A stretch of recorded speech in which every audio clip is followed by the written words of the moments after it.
everyone, and welcome back to the Centre for Childhood Trauma Healing. I want to talk today about relationships, and especially the ones that are less good.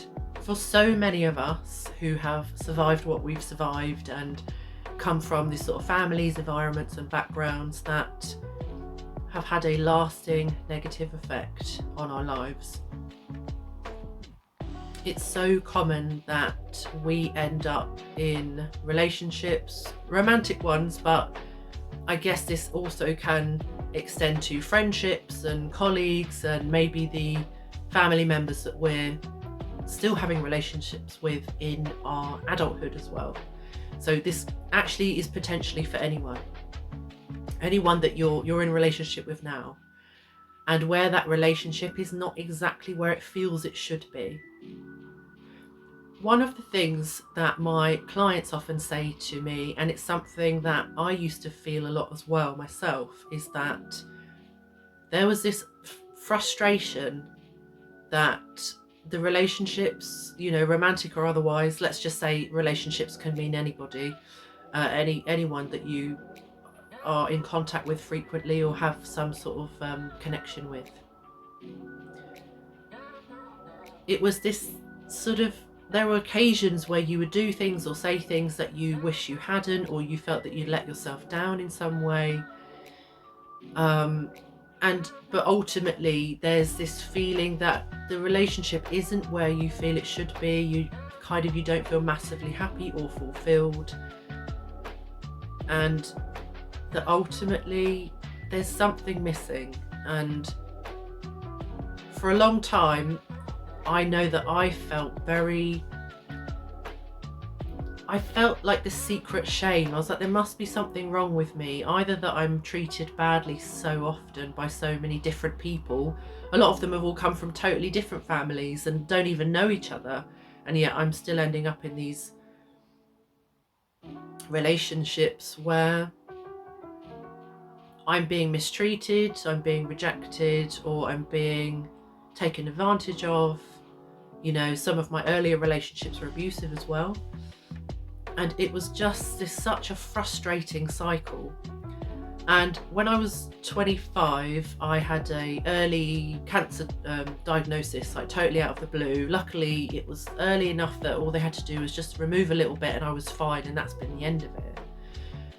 But it did something to me psychologically. The day that I found out, I feel like overnight, whilst I was asleep, a switch like flipped in my head, and suddenly I cared about what happened to me, and it really changed my life. And I would never suggest that anyone else who's been through something so difficult would have the same point of view as me. Everyone's got their own relationship with that, and I would never speak to that, but I can say that for me, it gave me a wake-up call that I absolutely, desperately needed. And things just started to change after that. I stopped dating those awful people. But I did a lot of work on myself for about 3 years. And then I tried dating again. I dated this woman. She was really lovely. Lots and lots of green flags. It was like such a pivotal relationship, even though it didn't last very long for me, because I was like, this is what it feels like to be in a relationship with somebody who genuinely cares about you, who does little things. I was safe, and I'd never felt so safe in a relationship before. And we weren't meant to be. It didn't work out, and I took that breakup really hard because I'd experienced what it was to be safe and respected and genuinely cared for, where the other person's ego and damage and sort of personality type wasn't getting in the way. And yet, it still ended. And I really reflected on that relationship for a long time afterwards. And although there were so many good things about this particular partner that I'd had, the things that didn't work were very mild versions of what I'd already experienced before. And I remember saying to my therapist at the time, I said, the common denominator here is me. I insist that this is something I'm doing, that there's a reason why this keeps happening, and it can't be all of these people who are completely unrelated. They don't even know each other. And my therapist and other people were like, oh, you're being too hard on yourself. I was like, no, you don't understand. I'm not blaming myself for what happened. I'm telling you that there's a pattern here. I know there's a pattern. And every time this comes up, I really recognize it. It's like an old friend, but I just don't know what its name is. I don't know what to call this. And the thing that kept coming up over and over again, even with this very lovely partner, was that there was a propensity for me to overgive or overfunction or to cling a little bit too much. Even when I was happy, there was a little bit there that was just unbalanced. There's something not quite right about it. And the other person's reaction was to kind of lean back, to step away, to neglect, to kind of switch off or ignore. And it created that same frustration that I knew so well. This was a pattern of, behavior and relationship dynamics that happened to me over and over again for many, many years. And eventually I said to one of my friends at my writing group, I've been going to this writing group for years, and I said, I know it's me. I'm not blaming myself, but there's something that I'm doing and I've started to be able to notice it. I just don't know what it's called. And my friend said, you have to read this book. Now, I can't read a book to save my life. I listen to all of mine on audio because I have the attention span of like a very concussed goldfish. In fact, they're probably better than me. I literally can't read a book. And I'd started listening to audiobooks sort of after I had this sort of awakening from the cancer. So I was like, oh, I'll see if it's on audio. Of course it was. Thank God. And listened to this book, and don't worry, I will tell you what it is. But I listened to this book and things started to slot into place. And the more I dated, I came across these other books and these other works. And together it started to help me to understand something that was very humbling and also really helpful. Because I don't know about you, but sitting in front of somebody and explaining how I feel and rationalizing everything that's happened, it helps up to a point, but I'm the sort of person who needs answers. I need to know what something's called. I need to know the theory of why these things happen. I need to have the words and the understanding. I don't know if it's partly because I'm autistic, an ADHD, or the fact that I didn't grow up with these things, so I'm kind of learning these things almost sort of like academically first, or I shouldn't say that, it's too heavy a word, but like theoretically first, and then starting to imply it and embody it and understand how it feels. So I was like, oh, it must be that then, I think. The big thing that happened is that it started to build this framework in my mind of what a healthy relationship looks like. And not only that, but it helped me to identify the areas where I get stuck. So one of the areas I used to get stuck in a lot is when the other person was interested in me and made that obvious. It was just then in my mind that, oh, well, I'm a people pleaser and what I want doesn't matter. So if they want to go out with me and I don't hate them or anything, or they're a nice person, then I'll do it. I know that it sounds mad to me now that I say it out loud, and obviously I don't do that anymore, but it was absolutely like a real thing for me for that to happen. So anyway, that was one of the things that happened, but I was able, once I understood what healthy relationships were, and this is the really humbling part, I realised that I'm 50% of what's happening. That's not to say that we invite bad things to happen to us. I'm not saying that at all, and I absolutely don't believe that. But what I'm saying is that even within the realm of people who are lovely, as that particular partner was that I was talking about, she was really lovely, genuinely lovely person. So we're not talking here about abuse necessarily, although I guess that's the extreme version of it. But what I'm saying is you attract the people who recognise that you have all the traits that are complementary to theirs. And I'm not talking about polarity or feminine or masculine or anything like that. But in terms of how you do relationship, the different roles that you take on. And by the way, there are healthy relationships out there where all of this doesn't happen. These are learned behaviors that we learn in kind of unhealthy environments, unhealthy relationships. And the part that this particular book that I started off with, which is called The Human Magnet Syndrome, started off with this scale, which goes from -5 to +5. And basically a -5 person, I'll do a tiny bit of theory and then I'll skip to the end. A -5 person is someone who is totally focused on other people. So you've forgotten yourself. You unfortunately, you've survived your environment by looking after and thinking about other people constantly. And actually you've learned through survival, so no judgment, that when other people's nervous systems are upset, this means danger for you. So this is often where the people pleasing comes in, when it's difficult to say no, because you've learnt that your safety is really depends on the mood, the acceptance, the, you know, everything's about the people around you, right? And because of this, who's going to love that about you the most? People who use other people, people who exploit, and all the rest of it. You know exactly what I'm talking about. And again, it's not to say that you invite those things or that you consent to being treated badly. That's not what we're saying. What we're saying is that there's a part of you that, because of what you've had to survive, there's a part of you that you're not accessing, or that is not in the driving seat, because in the past it's not been safe enough to do that. And that is something that we can change when it's time, when we're ready, when we're safe, all of that stuff. This is not work that I would recommend to somebody if they were currently in a situation like this, especially if it was a turbulent one or, you know, cause for concern. But if you're single, or you think that you're probably in a healthy relationship, then it can be a really good time to do this work, because it's really important to be safe in order to do this deep self-exploration.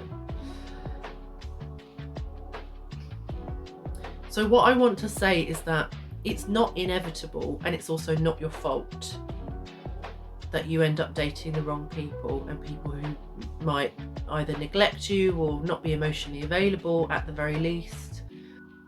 It can give you so much feeling of hope to think that actually a lot of this, it's not my fault, and at the same time I can learn to be a healthy component within a healthy relationship. Yes, there's some trauma work that needs to be done with that, but actually I did a huge amount of my own kind of personal growth, feeling my feelings, coming back together with myself through self-study and kind of self-development and finding the right things. And it was honestly life-changing. I'll just finish with the story. So the relationship that I had next after that one was a year later, I think. No, 2 years later. And again, it was a fairly short one. We're talking a matter of months. And it turned out that they also were just not emotionally available enough for the relationship to continue. We talked it out. We talked on the phone like all afternoon the day that it ended, and I was very emotional, but I knew that it was the right thing to do for both of us. I wanted to give them time to learn to love themselves, so that, you know, they would find it easier to accept from others. And I knew that I deserved to find somebody who was ready. And at the end, during this conversation, I was very upset. And they said, it's really interesting, you know, like, I totally hear you that you're sad and upset, and I am as well. But the way that you're responding is really, it feels like it's older than me. like from our relationship. And I was like, I think you're right. I actually think that you're right. And so after that, I learned about something called attachment. And I know that people have talked about this a huge amount. There are some real pop psychology books out there about attachment. Not all of it helpful, I find. And not all of it positive. Because, as an example, there are many different types of attachment. I'm not going to go into them all here, but avoidance get the worst rap of them all. But the thing is that there's avoidance in all of us at certain times. It depends in which way we're triggered or we are challenged. And that actually, I find, it's not to say that, you know, some people are going to make perfect partners, but rather that I think, and there are also some healthy people out there who've done a huge amount of work on themselves, and once in a blue moon, they may be triggered or challenged in a way that brings out their avoidance as well. I was definitely the anxious attacher, so I would feel very anxious that these people weren't coming back, or they weren't going to love me, or that they were going to leave me at any minute. And that's where I had a lot of an abandonment wound stuff kind of come in.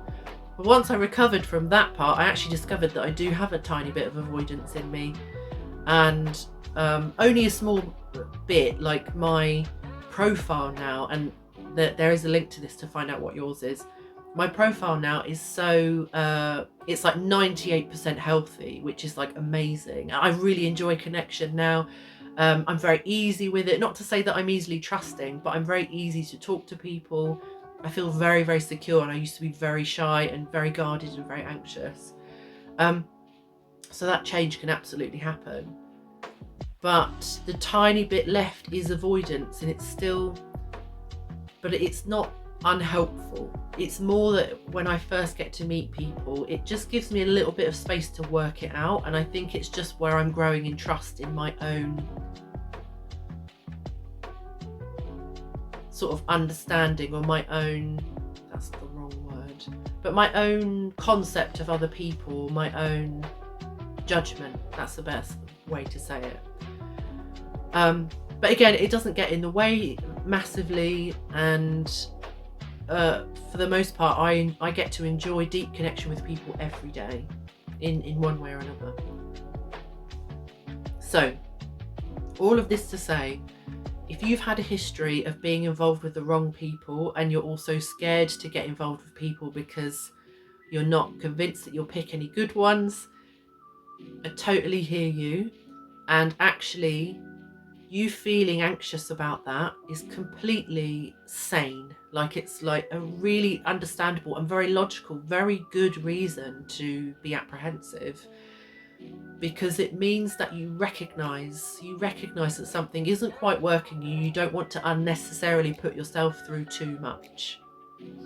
The antidote to this, as far as I'm concerned, in all the work that I do and all of the people that I support, is that once you learn how to do healthy relationships, not just what they look like in other people, but how to be that component, life is so different.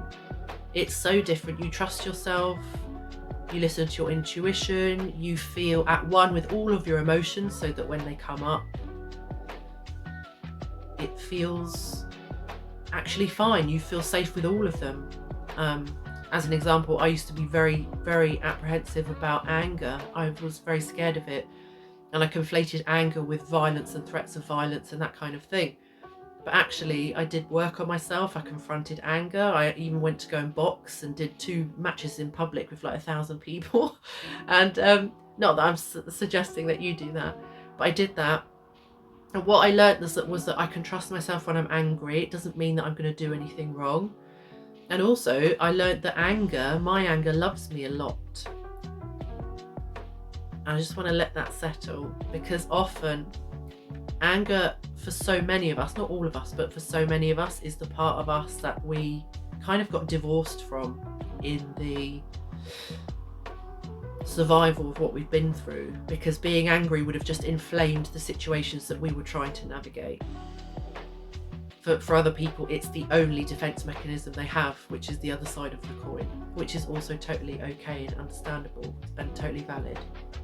But all of this can change, and it totally sucks that we're in a situation where we have to do this work if we want to have healthy relationships. I don't really think there's another way around it. I have yet to meet anyone who is able to kind of have healthy relationships after all of this without doing any kind of self-reflection or learning. However you do that, of course, could be wildly different to how I've done it. But I really want to give you somewhere helpful to start. And so what I've done, I've whittled down a book list, an audio book list, and it's 4 books, literally 4. If you listened for 1 hour a day, you'd be done in 28 days. Of course, there's no race, there's no rush, but I wanted to make it a really doable thing to go and get these audiobooks. I think 2 of them are only available on audio, and there's a reason for that. But anyway, it is linked down either in the description or lower down on the page. There'll be a thing that directs you to the audiobook list. And they're the 4 main books that I recommend to all people that I speak to, whether they're clients or people that I've worked with in the NHS. I used to be a coach in the NHS as well. Anybody that I've worked with who has any kind of issues around healthy relationships and wanting to recover from complex trauma and that kind of thing, childhoods, bad romantic relationships, all of that stuff. These are the 4 books that I seem to be recommending time and time and time again. And in my opinion, it creates the best framework from which to work to begin to build up this idea of healthy relationships, how you can be what you need in order to have healthy relationships, and what you're looking for in other people. And I tend to find that the more you build on yourself in becoming that healthy component of a relationship, the rest of it seems to come anyway. And also, I feel like I should add that the healthier you become, if you've got any people in your life who are less healthy, emotionally speaking, they may excuse themselves from your reality. That's not always an easy thing, but I promise you it's worth it. I mean, providing obviously it doesn't jeopardize your safety and your sort of like having your basic needs met. Obviously that's really important. It's important to probably not metaphorically set fire to the only platform you've got to stand on. But yeah, all being said and done, I really recommend these 4 audiobooks. 2 of at least one of them has got some processes that it takes you through with the audiobook. That's Healing Your Attachment Wounds with Diane Paul Heller. She also has a quiz on her website. All of this is in the guide, so go and download it. It's free. And there's a quiz there. You can find out what proportion of you is all the different types of attachment styles. So I think when I started out, I had quite an even split between secure, anxious, avoidant, and disorganized, interestingly. And now it's pretty much all gone.